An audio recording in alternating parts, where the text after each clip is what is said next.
Hello there. There are fears that the UK health emergency inquiry could become a cosy affirmation that the establishment did no wrong.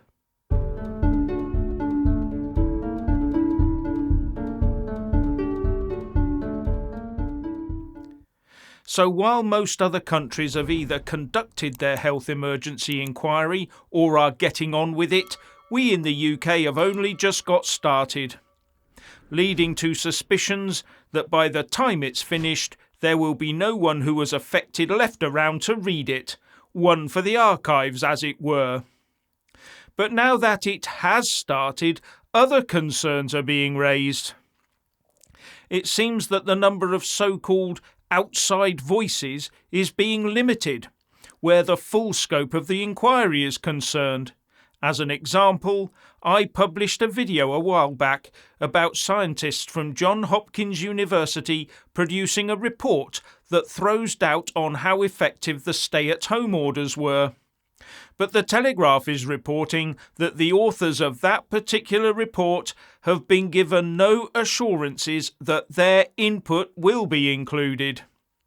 And the experts involved in that report are now fearing that the inquiry will be self-selecting, and that as far as they can see, there is almost no witness selected so far who is questioning the establishment view. And then there's all those billions that went missing. Will that be looked into? And how about the 28-day rule for defining a case? Will that be questioned? There are so many issues to look at. Let's hope they do. Now, there are also other well-known names of those who have questioned many aspects of the government's response to the health emergency, from the stay-at-home orders to face coverings to medical interventions and mandating them. And they're worried that the committee will only focus on those witnesses that follow the official line as taken by the government at the time.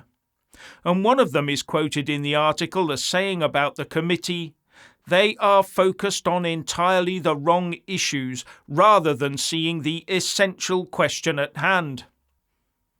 As an example, Baroness Hallett, chairing the inquiry, has reportedly written to 17 members of Independent Sage asking for their input, and Independent Sage criticised the early opening up and called for more locking down.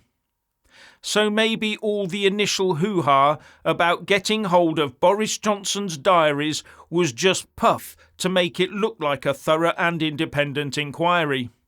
And I'm beginning to doubt whether dissenting voices will be given their fair share of say in this.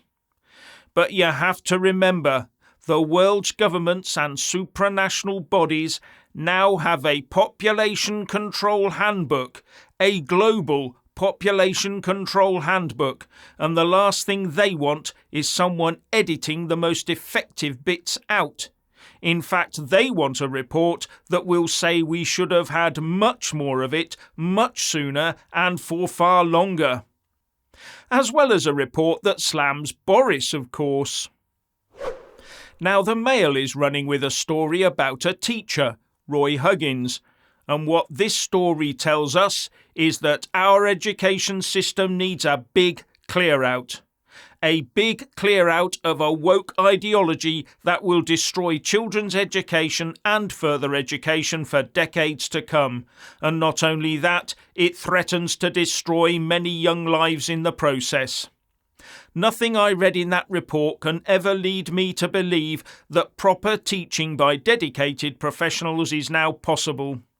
The only education, if you want to demean the word education, the only education available now seems to be that of putting feelings above science, and that will lead to pupils being put at risk. Roy Huggins was a stand-in teacher at Retford Oaks Academy for a science lesson, and told his charges about the physical differences between men and women, from muscle mass to hip width. As the Mail says, he told those children scientific, biological facts. But no one, it seems, had told him that there were 2 pupils in the class diagnosed with gender dysphoria. So he found himself reported to the authority with his whole career at risk.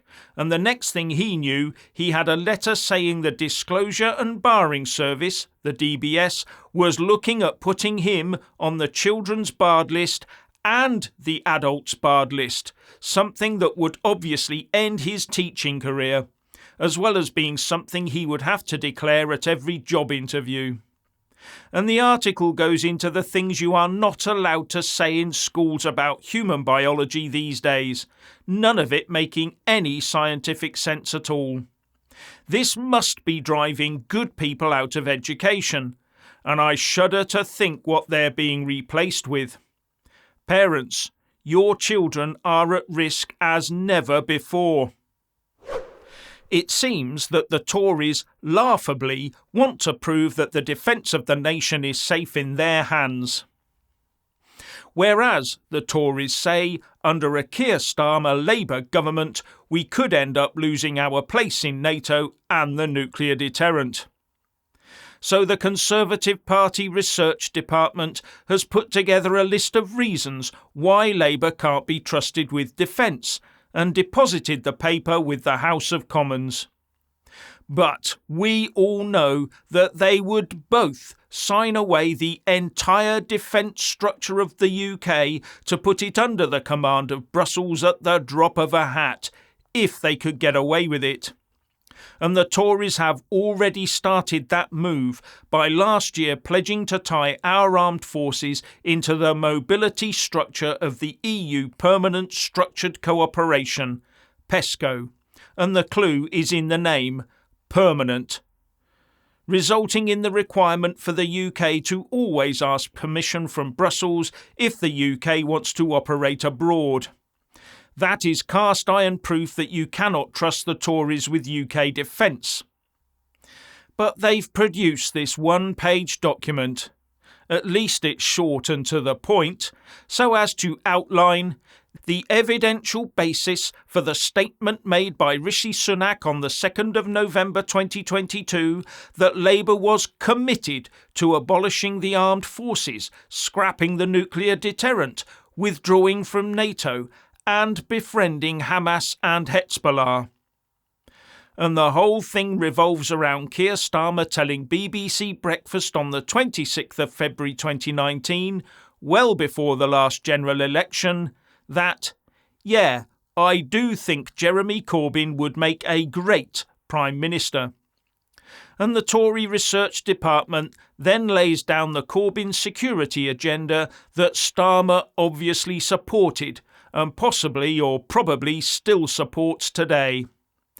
That of abolishing the armed forces, shutting down Operation Relentless and getting rid of our independent nuclear deterrent, something that would also almost certainly force the UK off the UN Security Council, leaving the North Atlantic Treaty Organisation, and that NATO itself should be closed down, and opposing anti-terror legislation, and regarding members of Hamas and Hezbollah as his friends.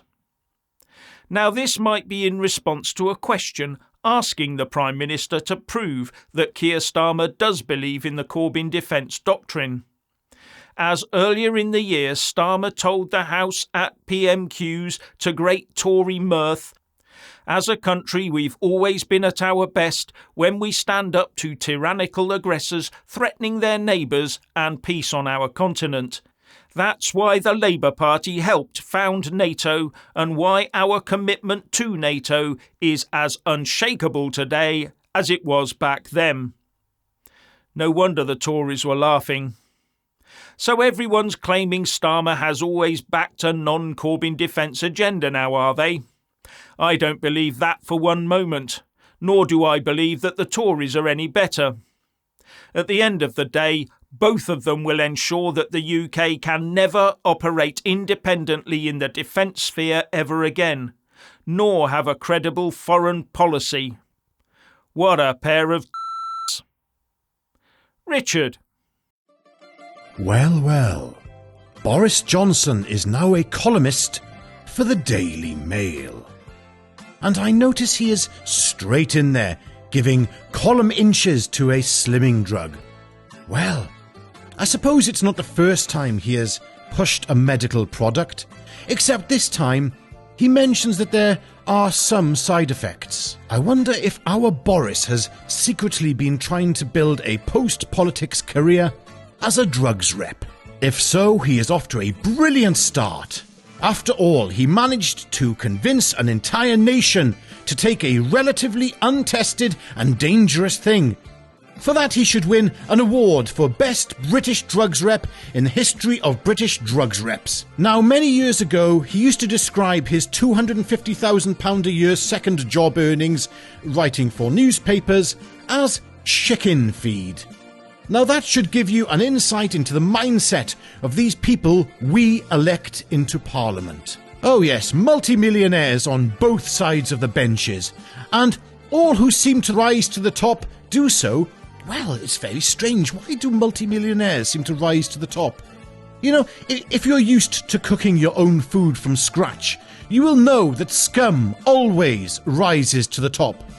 I did hear that Boris Johnson was offered a slot on GB News, but I cannot see that coming off. That would utterly ruin any pretense of impartiality for the news station, especially as it already has sitting Tory MPs in situ, such as Sir Jacob Rees-Mogg.